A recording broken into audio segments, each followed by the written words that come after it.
We now move to questions for the First Minister's Office, Executive Office, and the first question is Orla Flynn.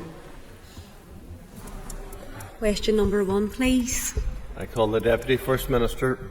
Thank you, Mr. Speaker. With your permission, I will answer question 1, 8 and 13 together. Ending violence against women and girls remains a key priority. We are delighted to say that the Executive approved the strategic framework at its meeting of the 5th of September. We will provide further information on the framework when it is brought to the Assembly and will be published along with the first delivery plan and consultation summary report. Ms. Flynn. Thank you. I thank the Deputy First Minister for her response. If she could maybe outline what other work is ongoing to ensure that there's a whole government approach in terms of how we tackle violence against girls and women. Thank you. First Minister. Thank you, Mr. Speaker. I thank the member for her question on this very important issue. I know there's been a lot of anticipation in the sector looking forward to the Ending Violence Against Women and Girls strategy being agreed and released and, of course, importantly, implemented. I also welcome the fact that the Executive considered and has agreed the Domestic and Sexual Violence strategy, which, of course, will complement and be supplementary as this would be supplementary to that strategy. It's important that we do have that cross-departmental work, but of course this is an issue not just for the Executive Office, not just for the Justice Department and Health Department. It is an issue for all of us. We can only tackle this issue together, from central government to local council, but also in terms of the communities, the families, the churches, the support, the schools, to identify those issues and risks and to work to tackle this issue that unfortunately is all too common right throughout Northern Ireland. Cara Hunter. Thank you for the answer so far. I'm aware in the South they have their first statutory agency regarding domestic sexual violence and gender-based violence, which is receiving €50 million and will have over 35 staff. Do you think, as it currently stands, that the funding in the north of Ireland is adequate or appropriate to meet the needs of victims of sexual and domestic violence? So there will be a range of actions under both the Department of Health and Department of Justice's joint strategy, which was agreed by the Executive, so it becomes the Executive strategy. So there'll be a range of key actions, working with the PSNI, working with organisations, working through those departments as well. Some of those are costed, and those will be the immediate actions. And likewise, in terms of our delivery plan, there will be a number of key actions, particularly around training, support for the voluntary and community sector, to work with women who find themselves in these situations, but also to tackle and change some of the cultural aspects around the attitudes that need to be addressed. But of course, our ambition goes well beyond what the budget is. We were able to secure a budget in terms of the June monitoring round and the budget for this year. But we do want to do more. But as soon as we were able to get additional budget, we will certainly be able to increase the number of actions. There's scalability about this. But as I've said, we've got a determination to do what we can, even though it is a difficult fiscal environment at the moment. Thank you, Mr. Speaker, and can I thank the Minister for her response. The Deputy First Minister will agree with me that addressing violence against women and girls is vital for a safer society. Can the Minister outline, she did mention funding there, what funding is actually available to ensure the draft strategic framework can be implemented? Thank you, Mr. Speaker. I thank the member for his question. We were able to secure over £1 million to go towards immediate actions. Two of those key actions will be around the Change Fund and the Challenge Fund. That'll be very much working with the community and voluntary sector in the first instance, but we're very aware that great organisations that work in this area already, existing organisations such as Women's Aid, as Nexus and others, that they do vital work and they've at times struggled to secure that consistent and secure funding. So these are all issues that we will have to address moving forward. We want to support those organisations doing that vital work. We want those campaigns. We want to change those social attitudes that can lead to these damaging behaviours. Some stark statistics, like 19% of all sort of police time is spent on domestic abuse crimes. Now, the vast majority of those towards women and girls. So this is a big challenge, it's a big problem, and as I said, we have a determination to tackle this and to do what we can despite the difficult budget situation. Minister for her answers so far, and I look forward to the publication of the strategy next week. Can you give any assurances that the community and voluntary sector who co-designed the strategy and worked very hard to input into it will continue to be involved throughout the delivery of the strategy? Deputy First Minister. Thank you, Mr. Speaker. Thank the member for her question. Absolutely. And I know we will say more about this next week when we officially launch the strategy. But this has been a number of years in the making, but it could not have been done without more than 50 partners working in a genuinely collaborative design process. I think the first fully collaborative design or co-design, as it's known, process in terms of policy development that we've done across any department. We've had elements of it before, but and I pay huge tribute to the amount of time, the volunteer time that those people have put in. But again, really important that we listen to those most impacted, those working with women and girls, working in education, but also those women and girls that then themselves have been touched by that abuse, the trauma and the activities of others. So I'm really pleased with the strategy. I hope others will be too whenever this is released on Monday. But absolutely they will stay involved in terms of the monitoring against delivery of this. Ceist Bardal, question 2 to the whole. Yes, Deputy First Minister. We're delighted that earlier today we launched our consultation on the draft programme for government. The draft programme sets out our proposed collective priorities for this mandate. A public consultation on the draft programme for government will run for 8 weeks, and we invite everyone to have their say and get involved. Following the consultation period, we can agree a clear set of priorities for action. The timing of my question is very fortuitous. I note and welcome the ongoing level of cooperation and collaboration that has went into the draft PFG. Would that be First Minister agree that ongoing cooperation, collaboration with across all of the sectors and departments and industries, indeed civil society itself, is crucial for the delivery of the PFG? Deputy First Minister. Thank you, Mr. Speaker. Absolutely. We can't continue to work in silos, not least because it can cause duplication, it can cause resources to be wasted at a time where we can't afford for those resources to be wasted. So this has to be collaborative, it has to be cross-departmental, cross-agency, but it has to be hand in hand with the organisations that roll out these programmes. It has to be done with the consent of and with consultation with the people it most impacts, not something that is done onto them by the particular departments. So we're very conscious of that. I think that's where policy development has got to generally, and that is very much at the heart of the programme for government.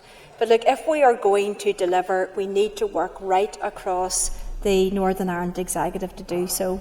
And we will be looking to the committees, and we'll be looking to this House as well, in terms of helping us to shape up some of those policy proposals, but also in terms of the monitoring of that in relation to progress and to ensure that delivery on the ground. Matthew Till. On Deputy First Minister, I asked for specifics on waiting list reductions. I'm afraid I didn't get it. So can I ask now, having had a little bit longer to look through the 80-odd page document and some of the supporting documents, can you point to a single specific new target that the Executive has agreed to in this programme for government that is measurable and the public can judge you by? Thank you, Mr. Speaker. I thank the member for his question because it is an important one, and I think it's a good opportunity to clarify the process. At the moment, this is a draft asking people what their view is of the prioritisation. But following the finalisation of that prioritisation, there will be, of course, a set of measurements put in place to ensure progress. There is reference to the document. He will see that towards the end of the document, to what is called the wellbeing framework. So these will be a set of indicators, and those indicators will be based on objective and subjective measurements. That will all be set out. It's actually live at the moment online. but those indicators may change depending on the prioritisation, and rightly so. So for each priority finalised, there will be a set of indicators. Those indicators will be monitored. Depending on the reporting mechanism, some of those will be month by month, some will be biannual or annually, and we will monitor those for progress against the outcomes set out. So I can assure the member that there will be that monitoring, there will be that assessment of progress, and there will be a budget attached. But that will follow the finalising of those priorities. I think it would be presumptuous of us to assume that those priorities will just simply remain after the consultation process. Guy. Speaker, it's crucial for the integrity of the draft programme for government, which was launched today, which I welcome, which is great to see that children and young people are actively engaged in the consultation. Can you give us some detail on what that might look like and how we're going to actively engage that cohort? Thank you. Deputy First Minister. Thank you, Mr. Speaker. Thank the member for her question. Of course, we want to listen to children and young people. Sometimes we always say, of course, we must listen to them because they are our future, and they will point out quite rightly that they are our now, and the issues in this programme for government will impact on them right now, and therefore their views of it are of course very important. And we met with the Children's Commissioner, both the First Minister and myself, just last week, and we raised this particular issue that we will want to do some sectoral engagement in particular. We would encourage young people to participate in the whole range of the consultations and to jump online and to participate in that way, but we will be having particular sectoral engagements with young people and with older people, I know was referenced as well there, to listen to the very particular issues and views that they have, because that of course is important. I also welcome the fact that we've made the decision to do a children's rights impact assessment, which has been released as part of this, and again really interesting to hear views on that, and to make sure that we have been looking at all of the relevant areas that we ought to, and if there's any missing, then of course that is something we will address during the consultation. Brian Kingston. Speaker, question number 3.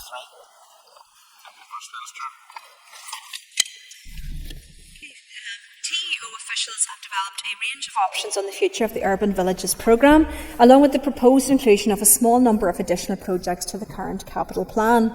58 capital projects are now complete, including 13 in North Belfast. A further 13 projects are currently being progressed, while 4 others are being explored.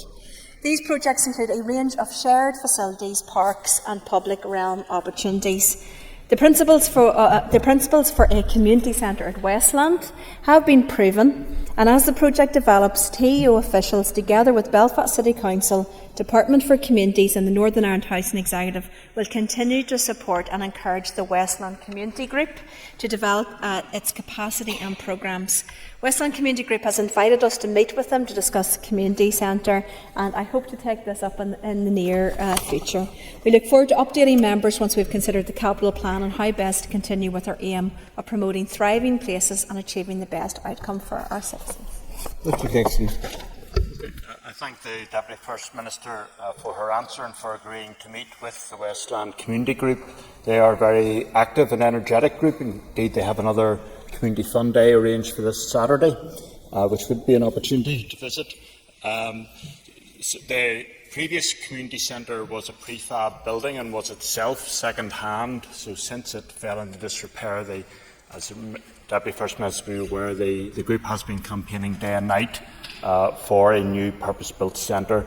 So the only question I would have is just to urge the Deputy First Minister and First Minister just to push their officials and the Urban Villages programme to move this project forward to actualisation in as short a timescale as possible. Deputy First Minister. Thank you. I thank the member for his follow-up question. Yes, absolutely. I recall speaking to local representatives and the local community group back in the Social Investment Fund does in terms of the new community centre, and I know that there's a real need there and there's a real drive to secure that new building. So I'm really pleased that we've got that confirmation that the Urban Village project will be able to support that. Obviously, there's a number of processes to be gone through in terms of the business case and exactly what the centre will look like, and in supporting the community group in terms of capacity for the new centre. But I can assure the member that the first phase of the Urban Village projects is due to come to an end in the next number of years, and we want Westlands to be part of that first cohort and to be completed by that date. So I think there is an urgency now. It is in the last number of projects coming through that business case process. So certainly I will do everything that I can, and I look forward to visiting, perhaps along with the member, to the Westlands group. Terry Kelly.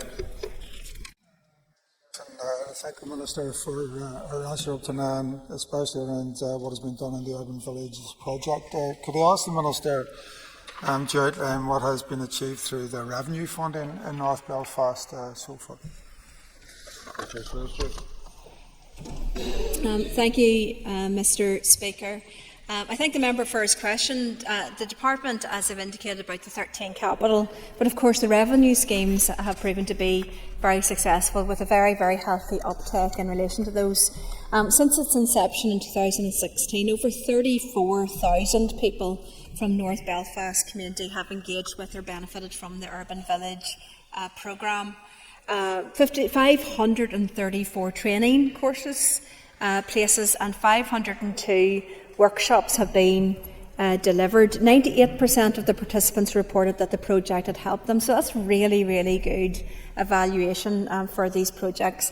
And you'll be aware that the Urban Village project was very much about doing things differently, about really getting down within the community and asking the community about what are the challenges that they face, what are the issues that they would prioritise, and working with local communities to find local solutions to the local problems. And I think that's why it has been so successful in getting that level of buy-in and participation from the local community. So these are definitely lessons that we need to learn and hopefully move forward with in relation to the rollout of other programmes, including the new Together Build United Community revised strategy. Mark Durkin, the industry have to say about North Belfast. Have any lessons been learned, I'd like to ask the Deputy First Minister, in urban villages from the Peacemakers Museum fiasco in Derry, where the Executive Office have admitted failures in due diligence, allowing this project to use and abuse the name and image of John Hume against the express wishes of the Hume family? I think we'll move on to the next question, which doesn't relate to the original question, so I call down Dodds. Speaker, question number 4. The First Minister. Thank you. We are delighted that earlier today we launched the consultation on the draft programme for government. We are pleased to say that it will plan to support our agri-food sector. This industry is vital to both our economy and our rural communities. We will work with our agri sector to support primary production and ensure food security, for providing clarity on ammonia controls within planning, promoting sustainable environmental practices. Ms Dodds. Thank you, Mr. Speaker, and thank you to the Deputy First Minister. I must say I am disappointed overall that the Dairy Minister has not had a greater focus on farming rural communities in the agri-food industry. 70 to 75% of our landmass here is managed by farmers. We need them to provide good environmental outcomes. And in 2021, 4.9 billion of value added was added through agri-food. What does this say about the Dairy Minister's priority on farming? And will the First and Deputy First Minister work with us to ensure that they are included meaningfully in the programme for government? The First Minister. Thank you, Mr. Speaker. I thank the member for, again, her important question about this really critical industry for Northern Ireland. We have a really strong farming community that we all ought to be very, very proud of here in Northern Ireland. Our agri-food products are world-leading and world-class, and that comes from, of course, the application and the hard work of so many offer farmers and across rural communities. So of course we need to be champions of that. I spoke very recently at the Ulster Farmers Union AGM, and I made very clear that, look, in the executive, I am here to be a champion for farmers and for our farming community, and to rightfully raise the important issues that they have. We want to support them, we need to support them, and that is particularly acute at a time of global supply chain insecurity in relation to our food. We've got great local, nutritious, high quality food here in Northern Ireland, produced in Northern Ireland and produced because of our hard working farmers, and we will want to engage in the programme for government process with the rural community, with our farmers and agri-foods, to make sure that the programme for government fully reflects the importance that they have for our economy. Nicola Brogan. Thank you, Minister, for your answers. Does the Minister agree that promoting regional balance should be a key element in the delivery of the programme for government? Deputy First Minister. Thank you, Mr. Speaker. Thank the member for her question. Absolutely, we want to deliver for everyone throughout Northern Ireland. In this draft programme for government, we want to deliver through that prioritisation, recognising that we cannot do everything in the time frame that we have and with the budget that we have. But we believe that the 9 priorities that we have in this draft document will make a really positive difference to the lives of the vast majority of people throughout Northern Ireland. We want to listen to people's views on that, but it is critically important that all of those 9 priorities benefit people equally right throughout Northern Ireland, and that we take into account the particular needs and circumstances of rural communities and those outside the greater Belfast area. Move to the next question, and that's Paula Bradshaw.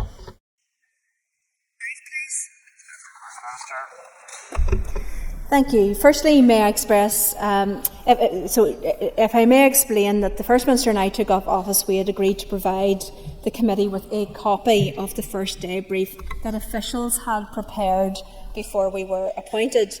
That brief contained references to decisions which officials anticipated would be put to ministers in the first 100 days of the new administration. These were not commitments given by ministers.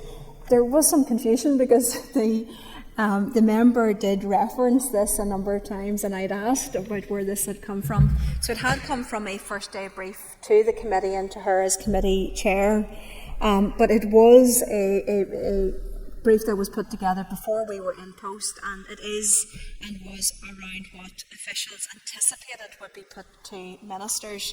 So I think it's important that we do clarify that, but it is, in this context we can confirm that officials are preparing advice to us on revisions to the Ministerial Code, principally to reflect the amendments made by the Executive Committee Functions Act of 2020.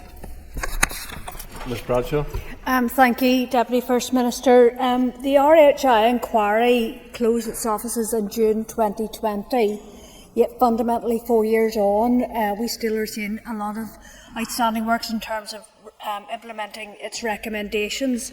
When will the public be able to have the confidence that the recommendations with regard to the Code of Conduct for Ministers and Special Advisers will be fully implemented? Thank you. Deputy First Minister.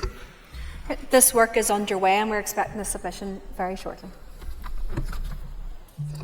I call Kate Nicholl. Please. Deputy First Minister. Mr. Speaker, with your permission I will answer questions 6 and 10 together. As of the 2nd of September, more than 55 million has been paid out by the Victims Payment Board to eligible applicants since the scheme opened for applications on the 31st of August 2021. The payments recognise the suffering of those now living with permanent injuries. We understand that there are concerns about the length of time it can take to process an application. Each application is unique with its own complexities, including the historic nature of much of the evidence required to support the applications. The Board is working closely with the victims groups to keep the scheme under review and to look at ways of improving the throughput of cases. We are assured that the Board is doing what it can at the moment to minimise delays in the determination process, and we welcome the ongoing efforts to increase the pace at which applications are being processed. This is evidenced by the significant year-on-year increase in the amount paid to victims and that trend continuing into the current year. We wrote to the Secretary of State in April and May in support of the extension to the backdating deadline, and we were pleased that the deadline has been extended to align with the scheme closing date in August of 2026. Ms. Nicholl. Thank you, Mr. Speaker, and thank you, Deputy First Minister, for your answer. One of my constituents has been waiting over 1,000 days now on a decision on their application for the Troubles Permanent Disablement Scheme, and every time I write about this I'm told that improvements are being made, but quite frankly he's losing hope. Can I ask what specific improvements have been made in the last 6 months, and what hope will there be for these people who are waiting going forward that the improvements will be made? Thank you. The First Minister. Thank you, Mr. Speaker, and thank the member for a follow-up question. Look, you know, my heart absolutely goes out to those that are waiting for this much-needed support. There was a huge battle, a huge fight to secure this scheme, to get the redress to be put in place to support those who are living day in and day out with the injuries from the past. And we want this scheme to work, but as the member will be aware, there are a lot of complexities with many of these cases. The scheme has been designed that you put in the application. It is not up to you to go and to collect all of the different information around all of the statutory agencies. But I can assure the member, look, we have been working with public records, we've been working with Health Department, with the PSNI, to try to support them in terms of historic records. Many of these particular incidences are historic, and it could be historic of 30, 40 plus years. But I can also assure the member that we have conducted a business consultancy service review of operational effectiveness and performance. It's a process aspect of this to take a look at all of the processes involved and to make recommendations, and that has been done, and we are continuously looking to see how we can speed that up. We've also been working with victims groups on improving the experience and the communication, because that is a big aspect as well. You know, if it's taking so long, it is really important that people understand where their application is at and what is going to happen with it. And you will also be aware of the review that has just been carried out by the Secretary of State in terms of the operation. So it is far from perfect, it is frustrating, but we are doing what we can to try to speed things up. Jonathan Buckley. The Permanent Disability Payment Scheme has continued to be a vital lifeline for many people that were caught up in the absolute barbarity of the Northern Ireland Troubles. Barbarity that was brought into sharp light recently when we seen the current dig for Captain Robert Narrock in a bog in County Louth. Would the Deputy First Minister agree with me that it is vital that anybody that holds information in relation to not only his remains but the remains of the other disappeared, and I think of Columba McVeigh and Joe Linsky, that they come forward to the Independent Commission for the location for victims' remain and allow these families to have the Christian burial of their loved ones which they so rightly deserve? First Minister. Thank you, Mr. Speaker, and I thank the member for his question. Of course, there is a very particular cruelty to the loss of a loved one, where people do not know what happened to those remains, and they have been taken from them that really important aspect of having a burial or funeral, that opportunity to have that place that they can visit. It is a particular cruelty that ought to be addressed, and I do of course agree with him, and I would appeal to anybody that has information around any of the disappeared, or indeed information about any of the violent acts of the Troubles, to come forward and to give that information to the PSNI. There's still that opportunity of justice on the basis of that new evidence, and I would encourage all to come forward and to give those families and those suffering what they need and should have got, which is that respect and that closure. Linda Dillon. And Corlia, thank you, and thank the Deputy First Minister for her answer so far. And as you've alluded to, yes, these cases are very complex and they are historic. So I suppose two things. Firstly, could we get in writing exactly what has been done to speed up the process? And secondly, some reassurances around what is happening, given they are historic cases and many of these people are nearing the end of their lives. What has been done to ensure that those people are being prioritised in this process? Deputy First Minister. Thank you. Yes, I'm happy to write to the member on that, but I can tell you that the key actions that we've taken is a business consultancy service review of operational effectiveness and performance, and of course the learning from that being implemented, exploring improvements to the overall victim journey through the capita assessment process, workshops with victims groups on improving the process, and working with NIJAC to bring the board up to full complement. And a regional model for the gathering of secondary care evidence is working well, and engagement continues with GPs and MOD to address issues around medical reports and evidence gathering. You will appreciate that once the panel reaches out to some of these organisations and asks for information, then they are unfortunately subject to the delays in terms of those teams of people. Like, every organisation is pushed in terms of resources, and that is no different here. There's generally within organisations a team of people working on retrieving those historical records, and that takes time given the sheer scale. But I welcome the fact that over 55 million has now been paid out, and we expect that to roll forward and continue to speed up given the changes that have happened. Timothy Galston. My office has been contacted by victims who have lost loved ones, been denied a pension because they didn't see the body in the aftermath of the attack. So we have a situation where widows are being penalised because their loved ones come back to them in a closed coffin. Surely that can't be right, Deputy First Minister. Deputy First Minister. Thank you, Mr. Speaker, and I thank the member for his question. So this is a scheme for the severely injured rather than bereaved, but I too have spoken to many of those widows, to those that are bereaved, and I know it is a source of frustration that there is not a scheme available to support those that lost their loved ones during the Troubles. There will be those that have had mental and physical injury due to the death of a loved one, and those people are being considered through this particular scheme. It is not ideal at all that there is that criteria, and I know, and I've been speaking to people directly that feel it is very unfair, because that is simply just not the way that psychological injury works at times.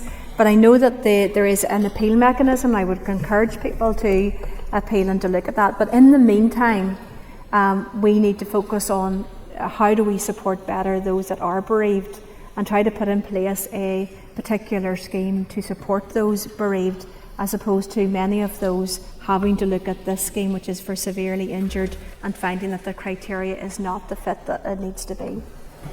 We now move to topical questions. Matthew O'Toole. First Minister, Deputy First Minister, we've been sitting here for some time with the draft, and yes, I acknowledge it is draft programme for government in front of us, talking about targets. For the life of me, I still can't find very many actual binding targets or clear commitments in this document. So can I move on to a couple of the specific areas? One is Lough Neagh. A Lough Neagh action plan was published some weeks ago with some actions, but most of them non-binding. Will the programme for government, when it's finalised, commit to the creation of an independent environmental protection agency? That's one clear commitment. Can we have it now? Will it be in the updated programme for government? Deputy First Minister. Thank you, Mr. Speaker. I thank the member for his question. The draft programme for government contains 9 areas of priority. Those areas outline a number of key actions. It also outlines where there is not yet executive agreement, but it is proposed to bring those forward. It is important to emphasise that those issues that are not yet agreed by the executive will still need to come to the executive for agreement. There are references within each of those priorities. That is what is out for consultation. Once those are agreed, once there is a prioritisation that is agreed, we will set out how we hope to achieve significant year-on-year progress against those 9 priority areas. That will follow the consultation in terms of some of the detail that's in that draft document at the moment.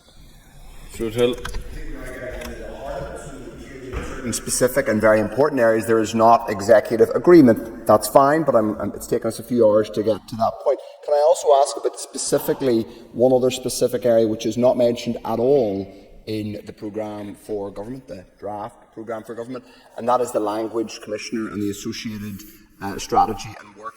Will there be, after consultation, and if the Irish language and other interested parties give very strong representations that they would like to see that included in the programme for government, will it be included in an updated programme for government? Because at the minute it's not mentioned at all.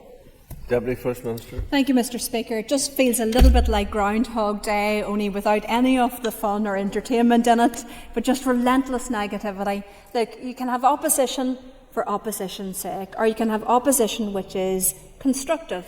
And I have looked to the document that he has produced, and there is significantly more detail in the document that we have produced, indubitably so. And therefore, we are asking people's views on our 9 key priorities. The member himself said just a few days ago that a good priority for programme for government should have a small number of priority areas. And we have set out very clearly that this programme for government will not reference absolutely everything that this executive and department is going to do. In relation to the issue that he has referenced, we've already made clear that we have agreed in terms of the process. We are waiting for a further submission to come up around the detail of those appointment processes. But that is now in legislation. The commitment is there, and we have spoken about that commitment to this House. There will be many, many hundreds of other areas and issues that will be dealt with within departments, cross-departmentally, being brought to the executive over the course of the next 3 years. This executive programme for government is focusing, as he had recommended as well, on a small number of key priorities which will be measured and will have an attached budget. Bobby Butler. Thank you, Mr. Speaker. Thank the First Minister and Deputy First Minister for the answer so far. You mentioned Groundhog Day in your answer to the Leader of the Opposition. I'm going to do a bit of a Groundhog Day and ask for an update on any recent discussions or meetings regarding Mays Longkish site. Deputy First Minister. Thank you, Mr. Speaker, and I thank the member for his question. This is an issue that will have to be discussed in due course. We did have the opportunity to go and to speak with the board. There has been a new board put in place that was inevitable due to the length of time that the previous board had served. But of course, as I've indicated, that anything that happens or is proposed to happen within the Mays Longkish site has to be done with full understanding and sensitivity to the views and the needs of victims and survivors, because those are the people most impacted by some of the events on that site. Mr. Butler. I thank the Deputy First Minister for her answer, and I appreciate the answer because as a former prison officer who lost around 32 colleagues throughout the Troubles and over the history of Northern Ireland, that is a good answer. But in reflection in terms of, is there a commitment, do you think, to ever unlock the potential of probably what is the most significant development site in the whole of Northern Ireland? Deputy First Minister. Thank you, Mr. Speaker. And of course, the site is in Lagan Valley, and I would love to unlock the potential of that site.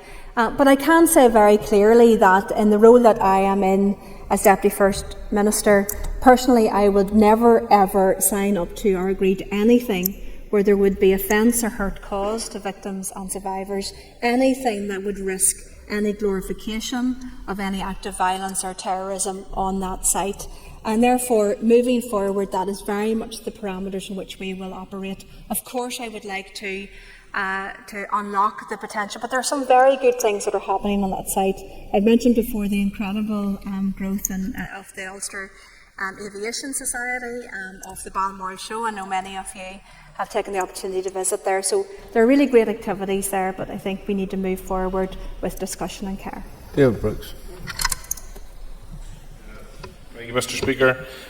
Like the Minister, I welcome the growing focus on growing our economy within the draft programme for government. In terms of global connectivity, what is there within the draft programme for government to encourage further route development from our airports? Deputy First Minister. Thank you. I hope that the members had the opportunity to take a look at the draft programme for government. They will see that there's a number of references. I think in the general sense, of course, that connectivity is so important in terms of growing our economy. And there are specific references, including looking at how to increase that connectivity and linkages, looking at the barriers to that, but also looking at, I think, some very exciting and ambitious ideas, such as looking at the extension of the pre-clearance that there currently is in Dublin, and the reinstatement and trying to get that direct route to the US back. And I think actually, the extension of that pre-clearance would encourage that. So that, of course, would have to work together in parallel and tandem. But that is something that we're very acutely aware of. The Union Connectivity Report highlighted some of these. So we will move forward with that, including into the investment strategy discussions as well. Mr. Brooks. Thank you again, Mr. Speaker. The US has been a vital economic partner for Northern Ireland in terms of foreign investment, and also we have our cultural linkages with both the Ulster Scots and the Irish diasporas. As we approach the 250th anniversary of the United States independence, perhaps the first step, obviously, to looking at pre-clearance would be to re-establish a transatlantic flight from airport. Would you agree with me that that's a worthy goal and something we should work towards? The First Minister. Look, absolutely. I think it's a huge loss when we lost that route. The options are still there, and we will be pursuing all of the possibilities that are on the table to try to reinstate that. There would be no point having a pre-clearance if we don't have a direct flight. So trying to secure interest in that direct flight route would be important. But look, we have huge foreign direct investment from the US to Northern Ireland. And when we speak to US investors, they want to invest more.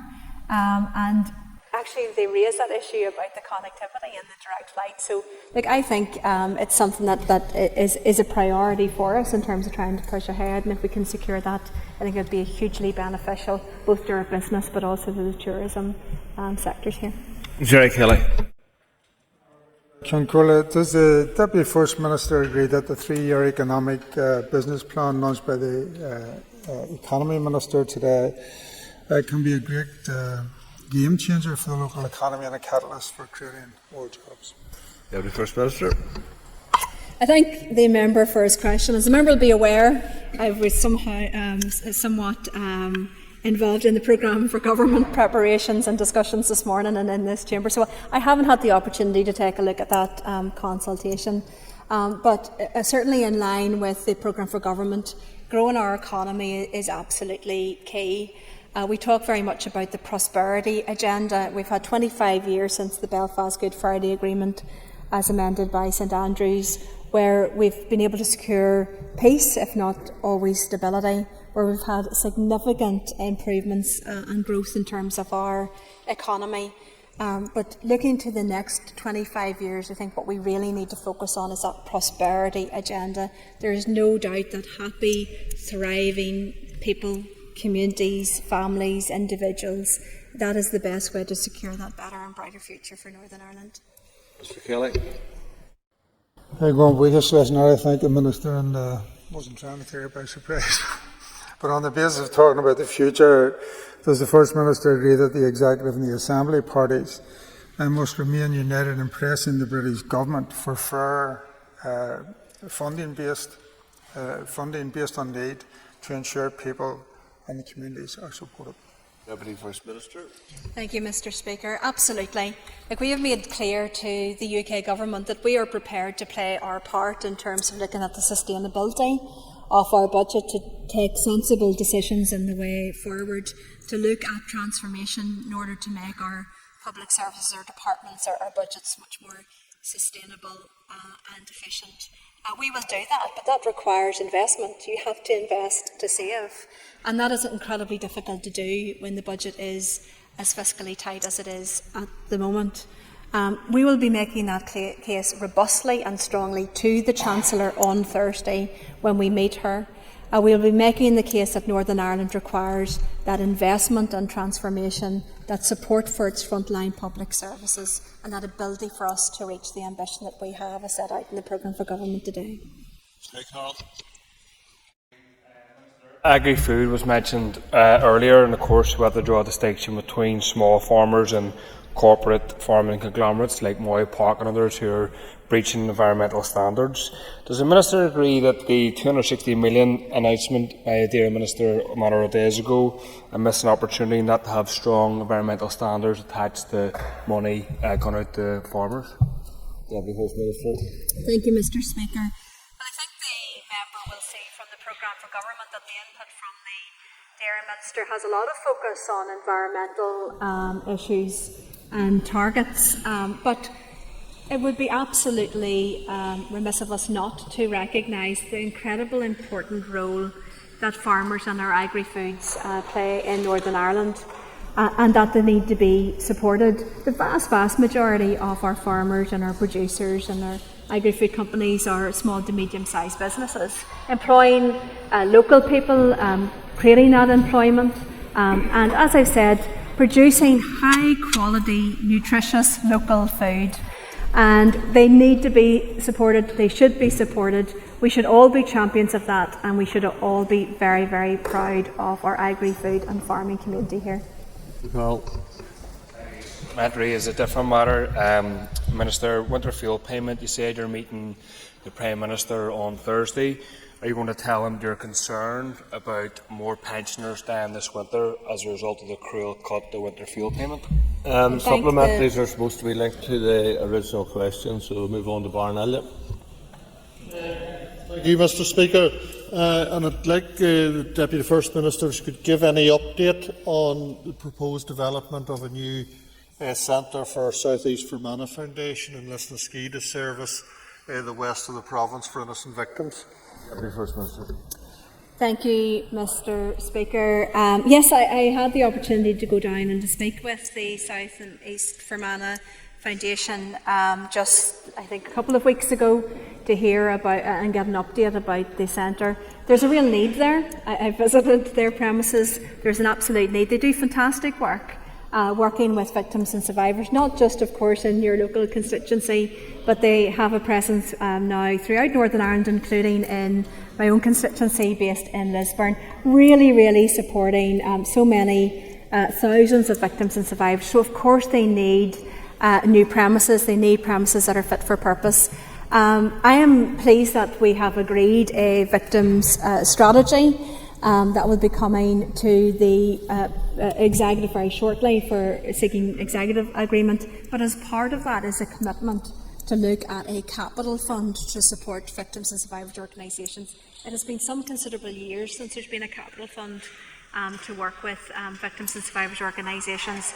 So hopefully there will be some further support, and I know that the Minister of Education, because that's the site it's still owned by the department, will be working with me and with SEF in order to try to progress this important scheme. Thank you, Mr. Speaker, and I thank the Deputy First Minister for that. And can't you confirm that in that new strategy the SEF capital development will actually be part of it? Deputy First Minister. Well, any capital scheme will of course be open for application, but in my view the capital scheme must be capable of looking at some significant capital works. There's a number of our bigger victims and survivors groups that will have a capital need. Of course, that will be dependent on budget, and we would hope that those timescales would meet the needs. But I know that there is an urgent need with SEF, so we are happy to work with them to try to identify alternative funding options, if that can be brought forward sooner rather than later. But as I said, the need is there. They've been working on this project for a long time. I know that the First Minister and the then First Minister, Arlene Foster, had done a lot of work, and I went down to visit, and a commitment to the business case. So we'll look at that again and see how we can help move that forward. Dr. Reagan. Indeed. May I ask the First and Deputy First Minister whether they believe that our Brussels office has sufficient resources to deal with the oncoming, I must say, tsunami of European rules and regulations that's coming in our direction? We will continuously take an assessment of the needs within any of those offices, but he's absolutely right. There is a whole swathe of new responsibilities and new areas to be looked at, and there's no doubt that there is a pressure there in terms of staffing time and the capability of trying to assess all of that. Move on to questions for the Minister of Justice. We'll start with listed questions. Question 13 has been withdrawn. I call the answer 5.